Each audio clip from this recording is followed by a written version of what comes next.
सुवर्णपुर नाम गोटे जंगलटीए थाए। माँ चढ़ई तार दुई झील चिंकी आ पिंकी सह रहुथाए।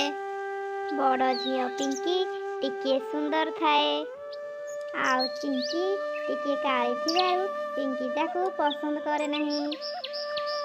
आरे झील आर पट जंगल रे मेला हेउची, तमे दुई जण जाक जाई बुली आस। हाँ माँ, मु मो सांग मानक सह जीबी। तू तो सांग मानक सह जीबू, ए चिंकी का सह जीव? सी तो रास्ता भी देखिनी। नाई माँ, मु ताकू सांगरे जमा नेबिनी। देखुचु तो सी केते असुंदर। मु ताकू सांगरे धरिकी गले मो सांग माने मते कौन भाबिबे? मुह बंद कर पिंकी, तू आजिकाली बहुत बड़ बड़ कथा कहूचु। से तोर सान भौणी, तू ताकू असुंदर कहूचु। जदि तोर मेला देखी जिबार अछि ताहाले चिंकी की सांगेरे नेबू, नहले मेला देखी जाई पारिबु नाही। ठीक अछि माँ, मु ताकू मो सांगरे नेबी। हौ, मु एई पाख जागारु आसुची, ता भितरे तमे मेला पाई जिबा पाई रेडी हेई जाओ। चिंकी जा, रेडी हेई जिबु, आमे आजी मेला देखिबा को जिबा। सतरे अपा, मते मेला देखिबा को नब? मु जाउची शीघ्र रेडी हेई के आसुची। चाल चिंकी चाल, मु तते आजी नेकी सेई मायाबी गुंफा भितरे पुरे देबी। तापरे तू जानिबु आ मो पाई केबे आ कंटा हुई रहिबु नाही। किछि समय परे पिंकी आउ चिंकी मेला देखिबा को गले। पिंकी ताकू मायाबी गुंफा भीतर को नहीं गला आउ शेषरे से जाई मायाबी गुंफा भीतर पहुँचिले। पिंकी चिंकी को से गुंफा भीतर को नहीं गला, जेमिति की से गुंफा भीतर से जेमिति केबे बाहरी पारिबनी। सेही गुंफा भीतर से माने जाई गोटे जगह रे बसिले। हाँ हाँ, तू एठी बसी था, मु जाउची मेला वाला को डाकी आनिबी। से माने आसिले मेला करिबे। हाँ पा, तमे जाई जल्दी डाकी आनो, मु देखिबा पाई बहुत आग्रह अछि। हाँ, मु जाई कि संगे संगे आसुची। एहा परे पिंकी सेई गुंफा भितरु बाहर को चली आसिला। दीर्घ 2 घंटा बीती गला। आरे ए अपा कुआड़े गला?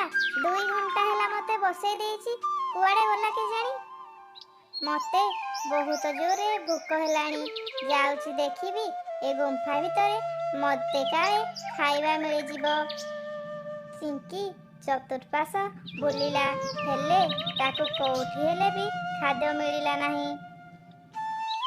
शेषरे से जाई गोटे जगार पहुँचला। से देखिला सेठी गोटे पोखरीटीए अछि। सेई पोखरी पाखरे गोटे काउर आत्मा रहुथिला।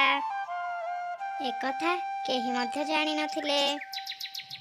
आरे बा, एठी तो गोटे बहुत सुंदर पोखरीटीए अछि। जाउछि एबे मोर सुस मेंटेइबी। एमिति कही चिंकी पानी पीवा को गला। से जेमिति पानी के थंट बढ़ेइछि। रही जा, तू सेई पानी पी पारिबुनी। आउ से पानी न पी एपट सेपट चाहिला। किए किए भीतर अछ? बाहर को आस। तू किए? ए गुंफा को काहे के आसिचु? मु चिंकी, मु पाख जंगल रे रुहे। मो भौणी मते मेला देखिया को आनिथिला। से मते छाड़ी देई कुआड़े गला के जानी, तेणु मते सुस हेबारु मु पोखरी पाख को चली आस। काऊ चिंकी की देखी जानी पारिला जे से असुंदर बुली ता भौणी ताकू छाड़ी की पळे जाईची। देखे चिंकी, तो भौणी तोते मारिबा पाई एठी गुंफारे छाड़ी देई चली जाईची। कारण तू असुंदर बोली तोते सीए पसंद करूनी।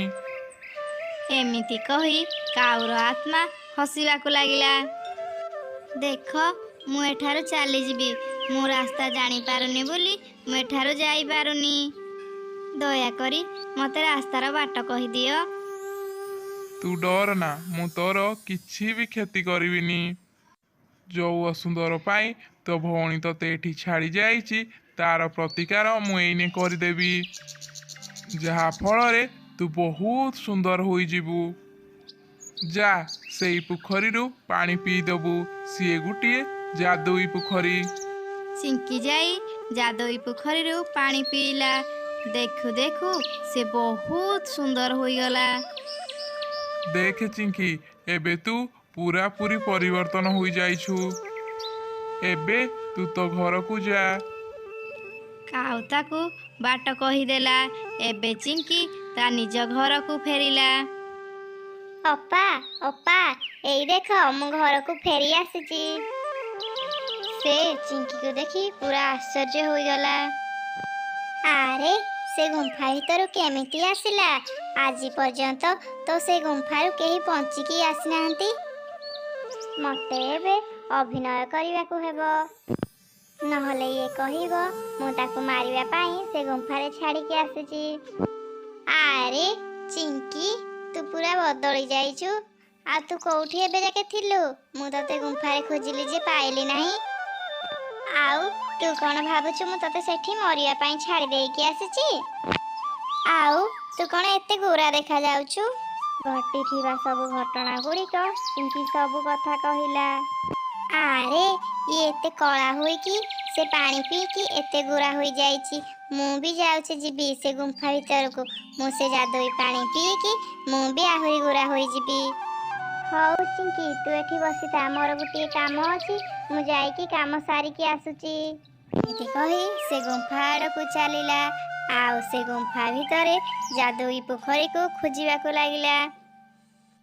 କିଛି ସମୟ ପରେ ତାକୁ ଯାଦୁଇ ପୋଖରୀ ମିଳିଗଲା। ଆଉ ସେ ପୋଖରୀ ଦେଖି ପାଣି ପିଇବାକୁ ଗଲା। ରହିଯା ରହିଯା, କିଏ ତୁ? ଏଠାକୁ କାହିଁକି ଆସିଛୁ? ପିଙ୍କି ଚିଙ୍କି ଠାରୁ ଶୁଣିଥିଲା ଯେ ସେଇ ପୋଖରୀ ପାଖରେ ଗୋଟିଏ କାଉର ଆତ୍ମା ରହୁଛି। ମୁଁ ଅସୁନ୍ଦର ବୋଲି ଏଠାକୁ ପାଣି ପିଇବାକୁ ଆସିଛି। ତମେ କିଏ? ମତେ ମନା କରୁଛ? ମୁଁ ଏଠୁ ପାଣି ପିଇବି, ତୁମେ ମୋର କଣ କରିବ? କାଉ ସଙ୍ଗେ ସଙ୍ଗେ ସେଇ ପାଣିକୁ ବିଷରେ ପରିଣତ କଲା। ନାଇଁ, ମୁଁ ଏମିତି ପଚାରିଦେଲି।